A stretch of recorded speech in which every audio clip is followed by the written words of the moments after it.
Hi, I'm gonna flip this camera around my phone. Hi, I am Dinah Bonzi, and I am at Tappahannock in Virginia, and it is June 4 today, 2026. I am doing this video for my history class, led by Dr. Zan, and I am in Tappahannock right now. I will have to finish this blog before I see what it actually looks like. But what a beautiful day! What a beautiful day. Okay, so hello and welcome everyone. Today we are exploring early American Methodist history right here in Tappahannock. The name Tappahannock, oh, my printout is flying. It's also windy here. Let me do this, hold it out. Okay.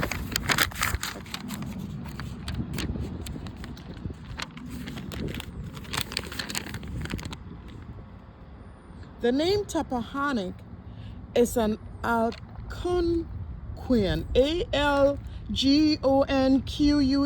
Algonquian, Native American word that means where the tide ebbs and flows, which is perfect because the history of faith here has its own powerful rhythm.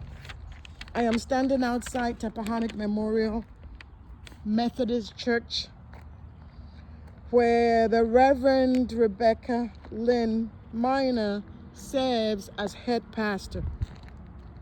Now, if you look at this historic brick building, it was built in 1939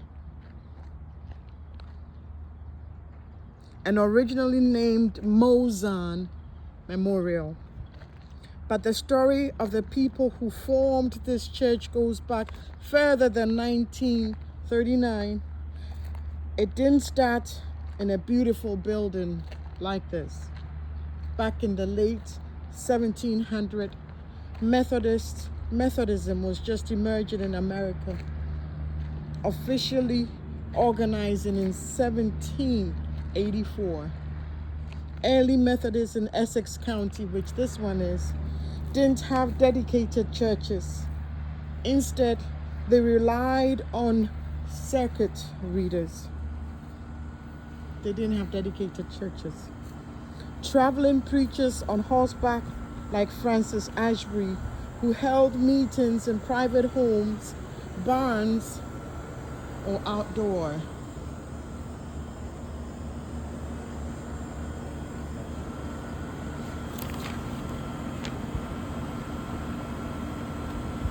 How did a scattered community movement of outdoor meetings become this permanent church? It's an incredible story of perseverance. After the Revolutionary War, the local community built a shared town chapel in 1817. The deed specifically allowed access to different groups, naming the Baptist, and then the Methodist, and then the Presbyterians. Methodism quietly grew in that shared space. In fact, during renovations to this building in 2009, workers discovered a sealed 1884 cornerstone box. Inside were records proving that the very last religious service ever held in that old shared town chapel were morning and evening Methodist services conducted on May 6, 1884. The church is the direct descendant of that history. But to understand why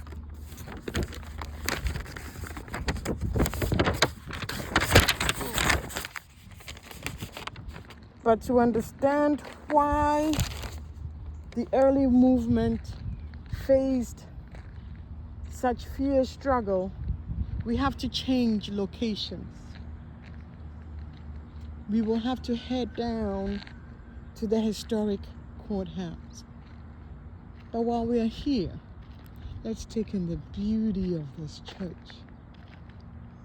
While we're here,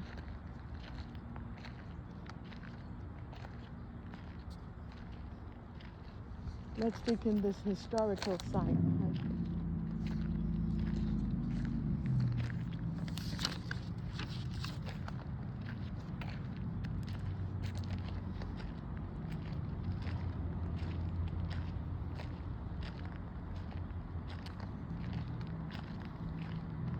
I was hoping to see a graveside here, but maybe on the other side, or maybe they buried their dead at a different location. This is in downtown Tappahannock, so we're even called, I think this place is called Old Town Tappahannock. Look at how beautiful this place is.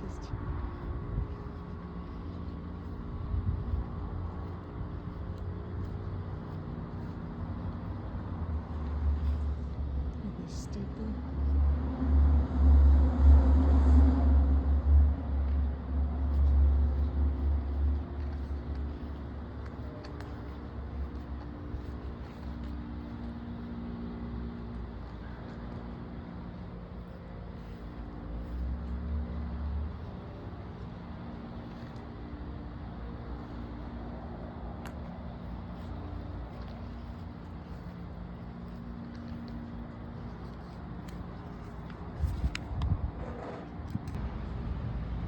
Okay, so now we are at the historic Essex County Courthouse on Prince Street.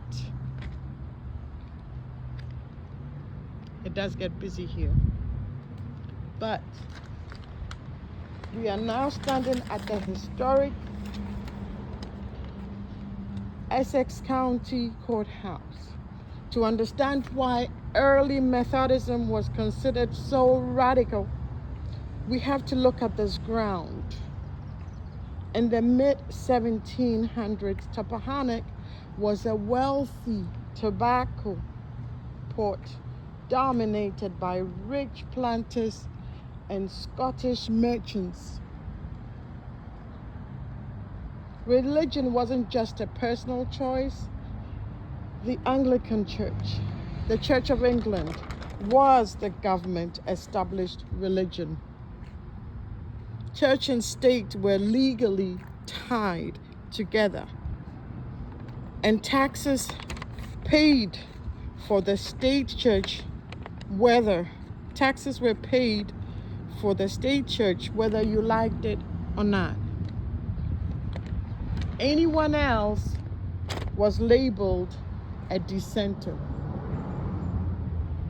If early Methodist or Baptist lay preachers tried to share the gospel without an official license from the British Crown, they were considered dangerous rebels. Right here in this courthouse square, dissenting preachers were historically dragged from magistrates, heavily fined, and even thrown into prison just for preaching the gospel. The roots of Methodism in Virginia were forged right here in a fierce, dangerous struggle for religious freedom against a powerful elite. Let's see what this monument says. In honor of all those born in Essex County who served our country. Presented in 2009, but it goes as far as 1812. Goes as far as the French and Indian War.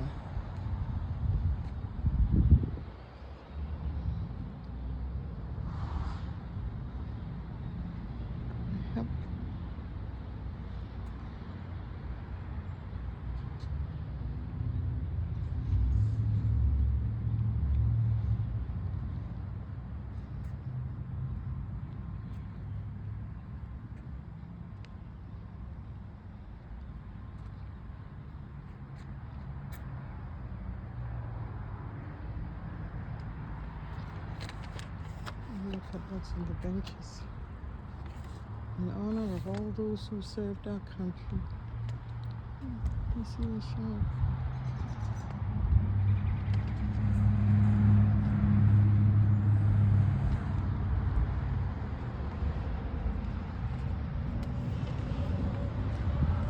We are reminded of the gas prices of today, and this is actually even good. It's been 4.49.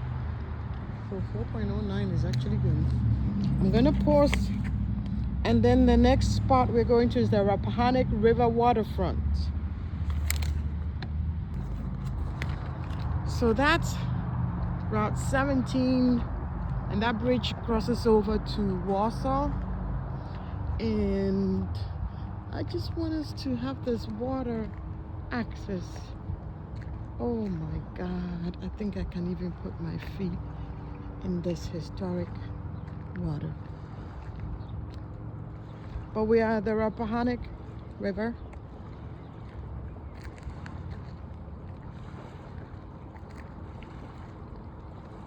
Take a look out on the Rappahannock River. Beautiful. In the late 1700s, this water was crowded with massive ships carrying tobacco back to England. This river brought wealth, power, and strict social class. This beautiful river that you can put your feet, feel the water. This water. But it also brought Francis Ashbury.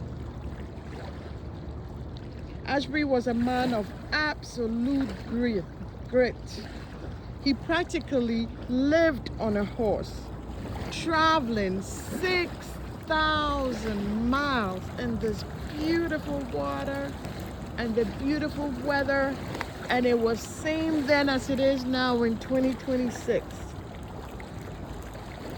He traveled 6,000 miles a year across the American wilderness, sleeping in cabin floors, braving the elements. His journals explicitly record him riding through this immediate region.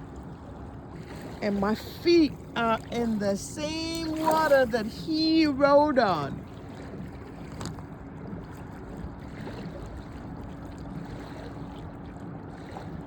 Across Essex, King and Queen, and Middlesex counties.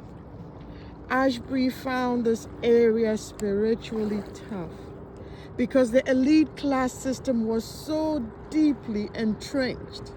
But he and his circuit riders persisted. They didn't preach to the elites in grand sanctuaries. They went down to the tobacco docks, stood under trees and preached in barns. They offered a deeply personal, emotional, and egalitarian message that average working class citizens and enslaved African Americans embraced as refreshing, life-giving alternative to the rigid colonial establishment.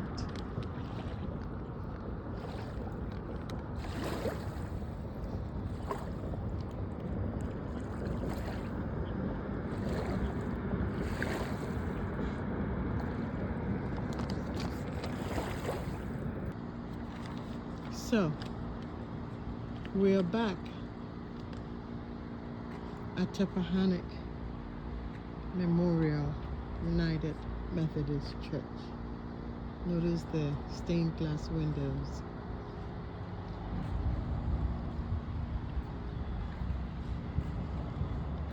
We're back where we started, outside Tappahannock Memorial UMC.